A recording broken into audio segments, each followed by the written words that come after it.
Sebelum nonton video yang satu ini, jangan lupa subscribe dan pencet lonceng agar tidak ketinggalan updatean baru dari IDX Channel. Pak Joko, ini terkait dengan larangan mudik di 2021, Pak. Kalau kita flashback di 2020, kebijakan yang sama juga diberlakukan oleh pemerintah begitu.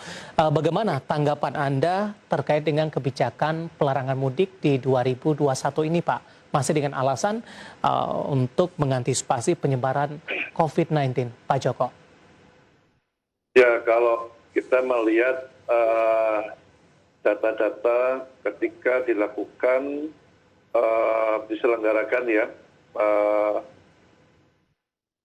libur panjang entah 3-4 hari itu juga berdampak pada 1-2 bulan berikutnya peningkatan jumlah tertularnya COVID. Nah, ini mungkin jadi pertimbangan seperti tahun lalu pada saat mudik lebaran tahun 2021 juga akan dilakukan hal yang sama seperti 2021.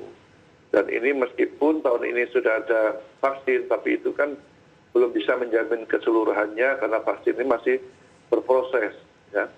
Oleh sebab itu, andaikan masih tetap menjadi hal yang sama seperti tahun lalu, tentunya sebelum dilaksanakan, dilakukanlah evaluasi.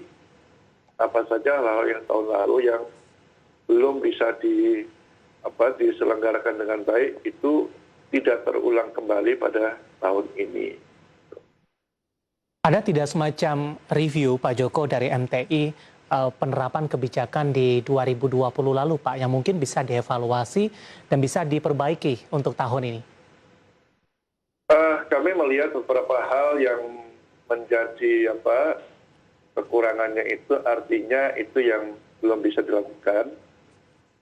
Pertama, untuk operasional di darat terutama ya.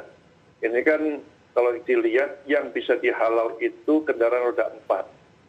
Itu pun kami lihat hanya di jalan tol lah, karena memang lebih mudah, lebih nyaman dilakukan itu. Sementara di ruas-ruas jalan lainnya agak kurang. Dan ini juga berimbas pada angka data yang kami dapat di Jawa Tengah.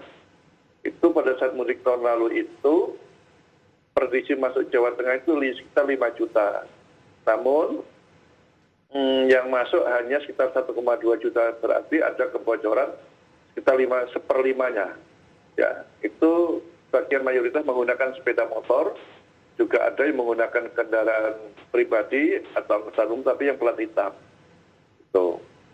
Kemudian ya masyarakat kita akhirnya cari akal-akalan, ya ada pakai truk, angkut orang, ada juga istilahnya towing itu kan, tuh pura-pura mobilnya itu rusak, diangkut di tengahnya ada orang, ya. Nah di sisi lain juga ada pengecualian. Nah pengecualian itu yang terkadang membuat biaya tinggi juga, ya. Di samping itu juga surat atau keputusannya itu hanya yang dikeluarkan setahu kami itu ada dari Kementerian Perhubungan, kemudian surat edaran darat, laut, udara, dan keretapian, kemudian ada SK peraturan gubernur, dan itu sebenarnya kemudian masing-masing daerah buat sendiri-sendiri.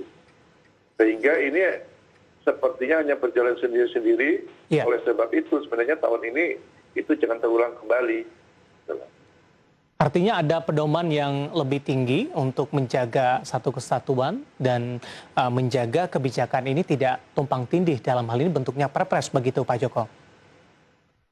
Dengan mengaca pada tahun lalu dan biar semua instansi yang terkait sama mudik ini bekerja maksimal, ada baiknya dibuatkan peraturan presiden.